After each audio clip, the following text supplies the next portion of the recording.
So, how surprised are you to be sitting in this role? You flash back to like November, it's kind of a quick rise to get to this spot. What do you think? Sure. I think, I don't know, surprised. You feel like every step along the way you prepare for these opportunities, and surprised may not be the exact feeling. It might be grateful, incredibly encouraged and motivated based on, what I've kind of seen over the past month of DQ's belief and building me up, man. From the first day I got here, I have felt a very specific development plan for me, whether it's getting to call plays in practice at different points along the way, whether it's getting to present in front of the team opportunities like that. So, I don't know if surprise is the right word, but incredibly grateful and thankful to be here. See, you were a coach for 2 years, but you have the playing experience. So how much did playing in the different offenses and just playing quarterback in the NFL prepare you to be in this spot at this point? Sure. I think I've been very fortunate to be around a lot of great coaches, every step of the way, whether it was high school, whether it was college, whether it was in the NFL, a lot of the men that I've looked up to in my life have been fantastic coaches, whether it's a teacher, whether it's a connector, whether it's a developer. And so, once I got to the NFL level as a player, that flame was kind of lit for me that I wanted to be the guy, as close as you can to calling a play in the huddle, getting to call the plays into the quarterback is the next closest thing as one of the play callers. So I've always had aspirations for this and really excited to get it going. I know you've said that you've sort of always wanted to be a coach after your playing days. Was play calling a piece that was always really important to you? And, when did it become a... Oh, that's a great question. I've just seen the difference it can make. I've seen the difference at different stops in my career of getting to see different styles, different play callers, different innovators, and it's really important, when you're creating a game plan, when you're developing players, putting them in the best position to succeed, that, how important the play calling role is. So kind of like I mentioned for John, it's as close as you can get to calling the play in the huddle and actually being the guy receiving the snap, and now developing that and helping get our group to the best collective outcome is what really excites me. And then having, like you said, been with so many coaches, how do you envision your offense, and how much will you take from them as you sort of build this out? I think every step along the way, I've gotten to learn something. And as we go forward, our staff, our collective staff of 12 or 13 coaches, we get to kind of build it up from the studs around what Jaden and Terry and Laramie and all these guys do really well to, put them in the best position to be successful. And that's what's exciting with our staff, even pulling from all these different experiences, new coaches coming in who have, backed up Tom Brady and Aaron Rodgers, and coaches who have been around Drew Brees and developed young quarterbacks, and being able to pull the collective so that we can all collaborate together and make this the best possible thing is what's really stimulating right now. Hey, Coach. One thing Dan mentioned was that he anticipates Jaden will be under center a little bit more next year. I wonder why you thought that was important going forward. Yeah, I think, it opens up, right, the, some different schemes in the run game, some things that I believe in. It opens up different play actions and keepers and getting them on the perimeter in different ways. I think there's a level of communication that happens under center. I think there's different ways to go about things, and it's something that I'm convicted about, that with his skill set, his fundamentals, the things that we absolutely loved about him when he first got here still ring true, and as we grow and develop. I think a lot of teams that you saw even playing deep into the playoffs, it was something that was a foundation of what they did, and I think, that is something that we will like to implement with him and get him in that position. You've been credited with calling the shot to Crowder to beat the Eagles in 24, and I just wonder whether it was the obvious film work you did, the study you did, the personnel you knew, understood, time, score, everything that led you to believe that shot can work? Sure. There's so much that goes into one play of say you get 65 plays in a game, and that was a situation that I had been a part of previously in a different organization, that a play that I had strong conviction about in April of that year, in May and June. There were different experiences for Jaden along the way that, he didn't read it exactly how we taught it the first time. Then he learned from it the second time. Then it came up a different way in practice that week. And then, the practice execution became the game reality from that week. And he has a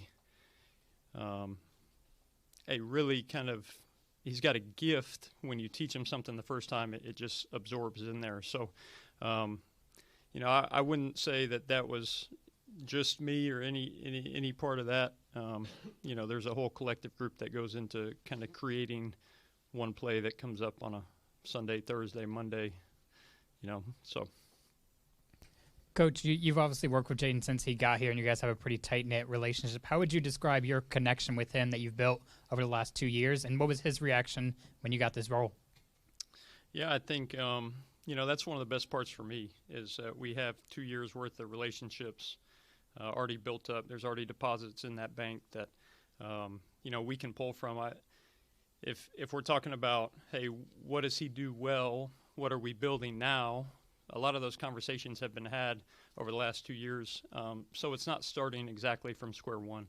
And I think as much as we can, we're going to keep some continuity of the way he's called things. And then, we got to build on it. And I'm really excited to, just continue to challenge him, pull the best out of what he does and help him grow.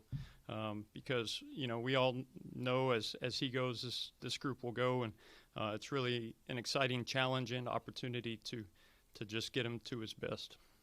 And you mentioned taking a lot from all the coaches that you've worked with, and you've already discussed having more under center, some things that are going to deviate from what this offense has been like the past 2 years. Sure. What's the biggest thing that you learned from working with Cliff Kingsbury?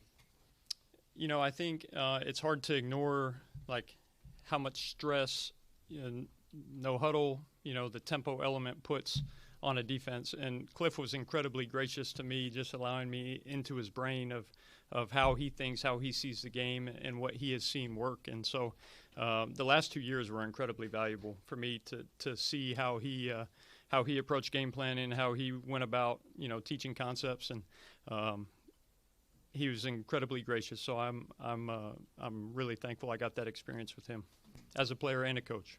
Dave, just being only a couple of years removed from playing yourself, is there an advantage at all, you think, especially when you're coaching a young guy like Jaden, to be so recently removed from the game? I think a little bit. I think, I've been able to see it through his lens. Definitely not at the, never had the capabilities, the ability that he has. So I think, maybe there's a mutual respect for what it takes to play quarterback in this league. And then I think from now on, it's what we, DJ, Danny, myself, what we do going forward to help grow him.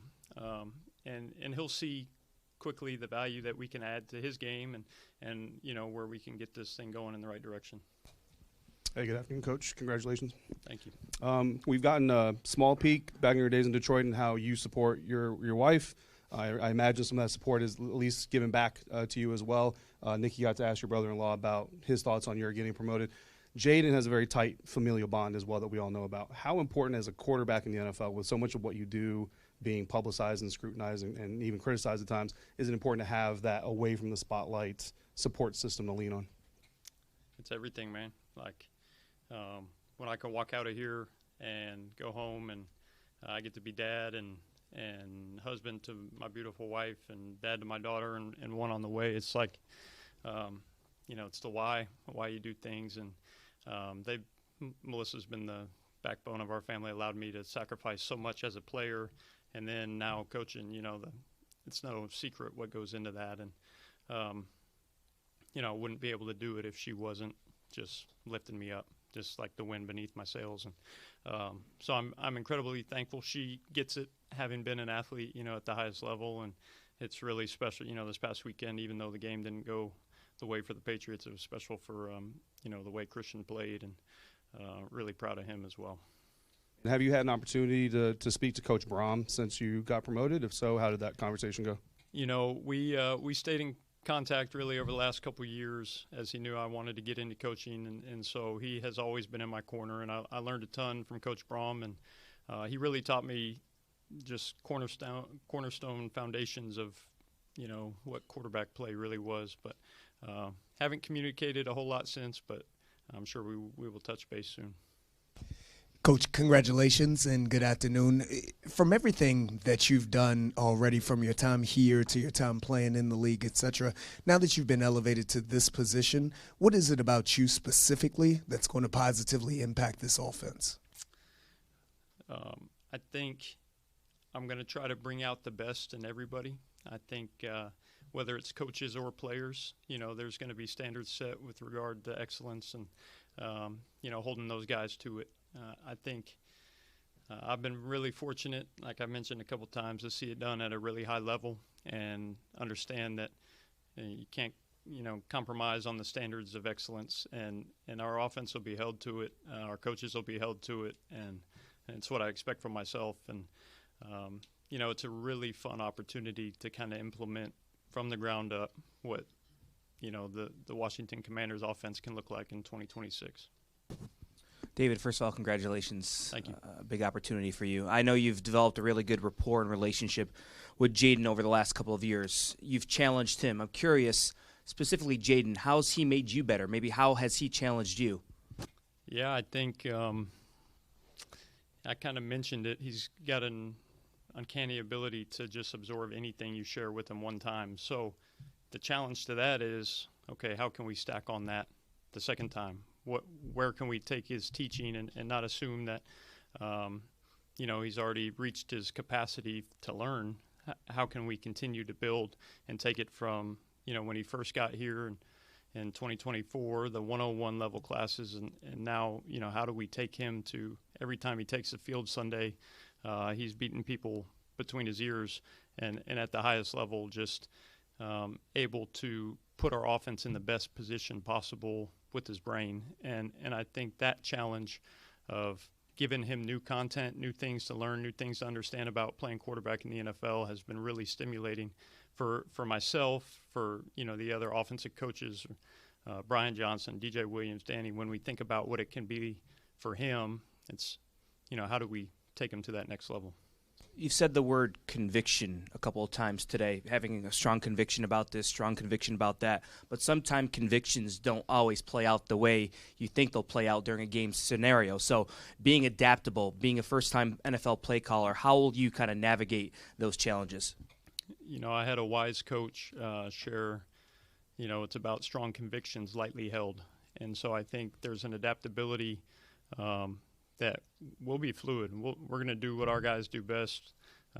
There will be staples of what our identity will look like, but, there's going to be some things that are easy for us and hard for defenses. We're going to make the same things look different and different things look the same, and teach in a creative way. And there's things that I think will be really evident when they come to life, on the field. Congrats on the new gig. Understandably, a lot of talk about Jaden here, but I'm curious, how do you feel about the rest of this offense, specifically your skill position players? Yeah, for sure. Right now we've got 23 guys under contract on the offense, and I feel really good about it, man. I really do.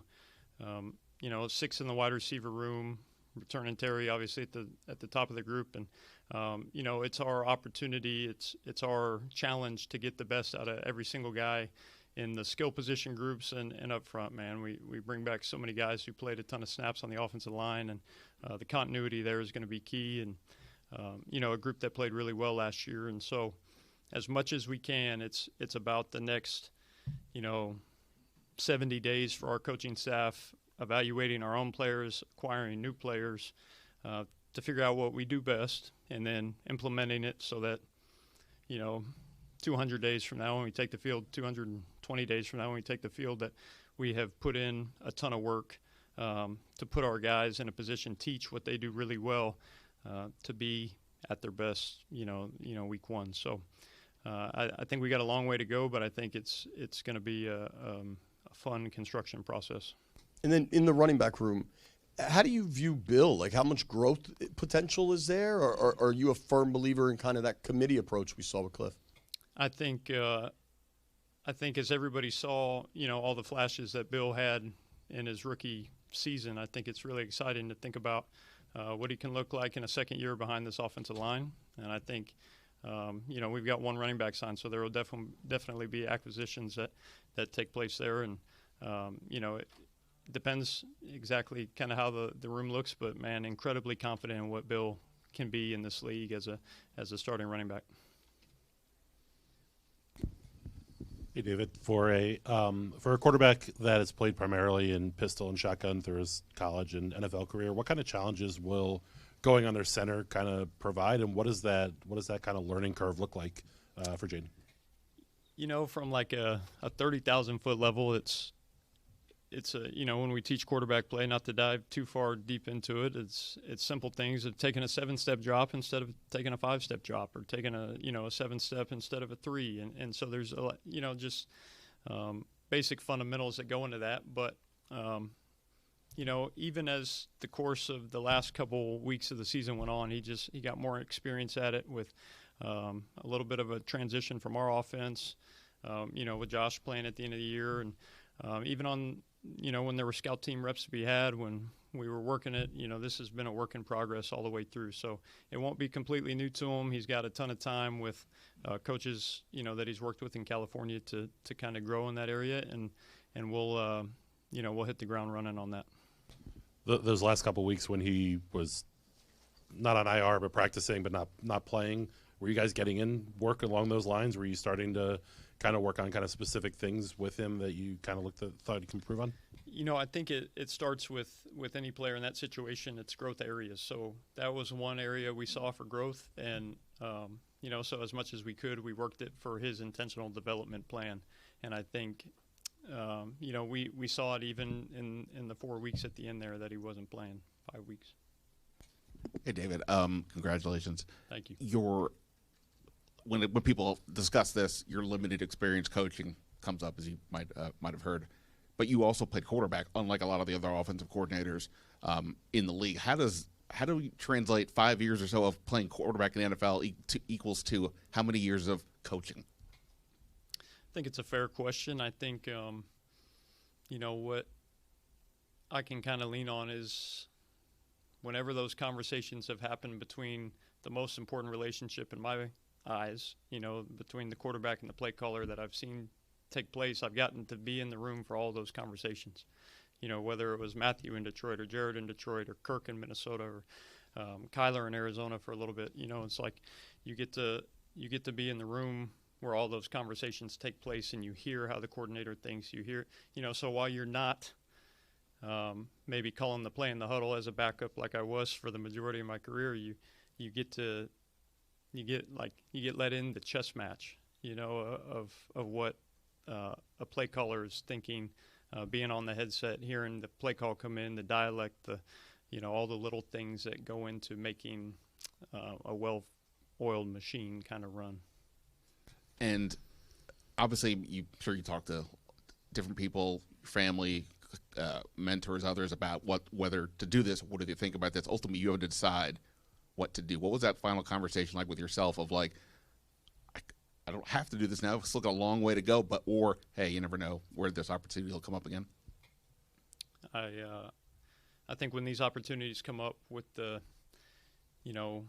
men that we have on this roster, with the coaches that we have on the staff, with Dan Quinn and Adam Peters, you have to go for it. I don't ever want to live a life that is timid. And so we're going to go for it in a big way, and it's really exciting to think about, having this opportunity now where I'm sitting and going forward and just building it with the group that we have. Hey there. So you've been here for a bit now. You've experienced the high of the high and a bit lower last year. So what have you learned about this staff and just being here, dealing with the adversity that you all did last year? Yeah, I think you learn a ton in both seasons, right? You learn, some of that perseverance, isn't always about strength. Like perseverance sometimes about direction, and Dan Quinn has always been a steady presence for us, and he has just pointed us in the right direction, and you see that through and through, whether it was 12-5 or 5-12, so his pouring into me, I have felt from the first day, I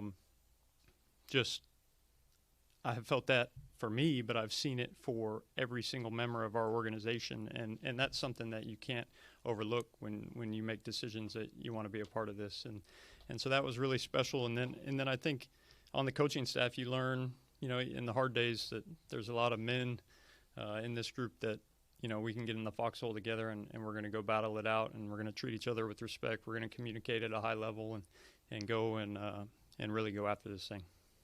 And there's there's been all-star games, college all-star games, combine, all the things. So what is kind of like from now on, I guess, to draft, what are some of the important key items on your list of things to do? Sure. I think right now it's digging into our own roster so that we can evaluate for free agency and the draft coming from the evaluation side, and give our feedback on what's going to fit, within our offense.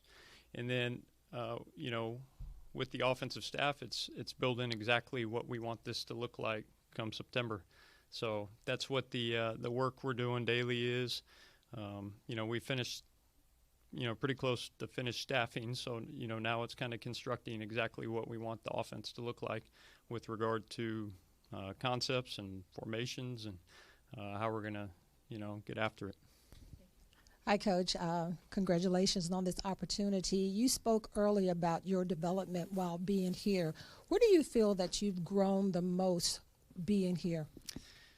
It's a great question. I think, as a player, you come in Wednesday morning and there's a game plan in front of you that the coaches have prepared, and you have input in here or there, but you're a consumer as a player. Now, as a coach on the other side, you're a teacher. And we are creating content for these men to, consume, and we have to creatively teach in a way that will stick into their brain, whether it's through video clips or PDFs or, different ways that we can communicate with them, how we articulate exactly what we want to see come to life. And I think that's been the biggest change for me over the two-year development period. Is I have absolutely loved seeing the teaching side of it, after being a consumer for so long. And you've seen this offense in and out. What do you feel going into 2026 that they need to grow the most? I think, we'll have an identity that I think, people will see every week when we take the field, right? We're going to do everything we can to be explosive, take care of the ball, and be creative, and our guys will, you'll see kind of the DQ preaches speed and violence, and we want people to feel that from our offense. Congratulations, Coach. A lot of talk has been about your relationship with Jaden, but how important is it to build a balanced offensive attack where he doesn't have to be Superman for you guys to be successful? Very important. I talked about it. He's incredibly accurate. Mobility is a superpower. And as we, continue to use his brain to, our offense's benefit, I think you'll see, as much as anything, you'll see all of these skill guys that we've talked about a little bit get unlocked, and it's going to be really special to see. All right, thanks, Coach. Thank you all. I know. It's warm in here, too, guys.